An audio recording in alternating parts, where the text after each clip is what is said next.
اللہ کے یہاں سے ملتا تو انہی کے اللہ دیتا ہے، مگر انہی کے صدقے میں، انہی کے وسیلے سے، بس ازان مانگتے ہو جو سنیں۔ نیاز مقصد مجلس نہیں ہے۔ مقصد مجلس کیا ہے سنیے، جیسے میں آپ کو ایک اور مثال دیتا ہوں۔ بھئی ابھی میں کسی سے بھی پوچھوں آپ نماز کیوں پڑھ رہے ہیں، سب کہتے ہیں جنت جانا۔ ٹھیک ہے، جنت کے لیے اور اچھی بات ہے، جنت بھی، لیکن ایک چیز یاد رکھیں، جنت بھی مقصد عبادت نہیں ہے۔ ایک ہوتا ہے مقصد اور کچھ ہوتے ہیں فائدے۔ دیکھیں میرے ساتھ رہیے گا تاکہ میں اس حدیث کی وضاحت کر سکوں، اور اس حدیث کی وضاحت ہو گئی تو مجلس کا جس مقصد کے لیے ہم آئے وہ آپ تک پہنچا سکیں گے۔ توجہ سنیں، ایک ہوتا ہے مقصد اور کچھ ہوتے ہیں فائدے۔ فائدے الگ چیز ہے، مقصد الگ چیز ہے۔ لیکن ایک قانون ہے اللہ کا، جو لوگ فائدوں پہ نگاہ رکھتے ہیں انہیں مقصد نہیں ملتا۔ بے شک بے شک۔ تو جو ہے جو فائدوں پہ نگاہ رکھتے ہیں انہیں مقصد نہیں ملتا، لیکن جو مقصد پہ نگاہ رکھے فائدے خود مل جاتے ہیں۔ بے شک۔ فائدوں کے لیے کچھ نہیں کرنا پڑتا۔ میں آپ کو مثال دیتا ہوں، دیکھیں فرض کریں اگر نجس کپڑا زمین پہ پڑا ہوا تھا، مقصد اور فائدہ آپ کے ذہن میں ہے، نجس کپڑا زمین پہ پڑا ہوا تھا، آپ نے وہ نجس کپڑا اٹھایا، تو مجھے سنیے، نجس کپڑا آپ نے اٹھایا اور آپ لے کے گئے واش بیسن میں پاک کرنے کے لیے۔ نجس کپڑا آپ نے ہاتھ میں اٹھایا، فقہی مسائل ہے، فقہی مسئلہ آپ نے اٹھایا تو آپ نے واش بیسن میں لے جا کے کپڑا پاک کرنا شروع کیا۔ میں نے آپ سے پوچھا آپ کیا کر رہے ہیں، آپ کہیں گے کپڑا پاک کر رہا ہوں۔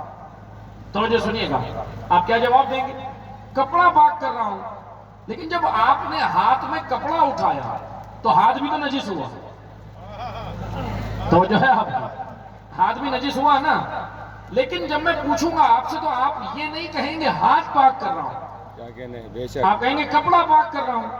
اس کی وجہ کیا ہے؟ مقصد ہے کپڑا پاک کرنا۔ اب جب کپڑا آپ نے پاک کیا نا تو ہاتھ الگ سے پاک نہیں کرنا ہے۔ کیا ہے فقہی مسئلہ، شرعی مسئلہ کیا ہے؟ جب آپ نے کپڑا پاک کیا تو آٹومیٹکلی ہاتھ خود پاک ہو گیا، ساتھ تو جو ہے خود پاک ہو گیا۔ اب میں آپ سے کہوں کیا کر رہے ہیں، آپ کہیں گے کپڑا پاک کر رہا ہوں۔ آپ کی نگاہ میں تھا مقصد تھا کپڑا پاک کرنا، فائدہ خود یہ ملا کہ ہاتھ خود پاک ہو گیا۔ سبحان اللہ سبحان اللہ، ماشاء کوئی اللہ۔ ہاتھ الگ سے تو پاک نہیں کرنا ہے، ہاتھ خود پاک ہو گیا۔ مقصد آپ کا تھا کپڑا پاک کرنا، ہاتھ خود پاک ہو گیا۔ اسی طرح جب آپ نگاہ میں اپنی مقصد عبادت رکھیں گے کہ عبادت کا مقصد کیا ہے، آپ مقصد پہ توجہ دیں، فائدے خود ملیں گے۔ اور اللہ بہت غنی ہے، خدا غنی ہے، اس کی ذات، اللہ کی ذات بہت عطا کرتی ہے، وہ فائدے دے گا آپ کو۔ اب توجہ سنیے گا، نماز، روزہ، حج، زکوٰۃ، عزاداری، یہ سب عبادتیں، ٹھیک ہے، ان کا مقصد کیا ہے؟ مولانا صاحب، آغا صاحب، ان کا مقصد کیا ہے؟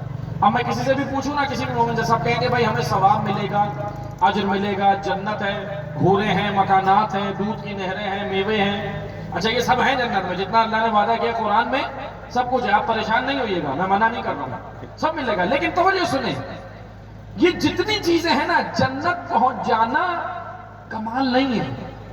توجہ سنیے گا، جنت اللہ کی طرف سے اجر ہے، انعام ہے، جو قرآن کریم نے بیان کیا۔ جنت عبادتوں کے فائدوں میں سے فائدہ ہے، مقصد عبادت نہیں ہے۔ مقصد عبادت نہیں ہے، مقصد عبادت ہم نے سمجھا ہے عزیزان محترم، توجہ کیجئے۔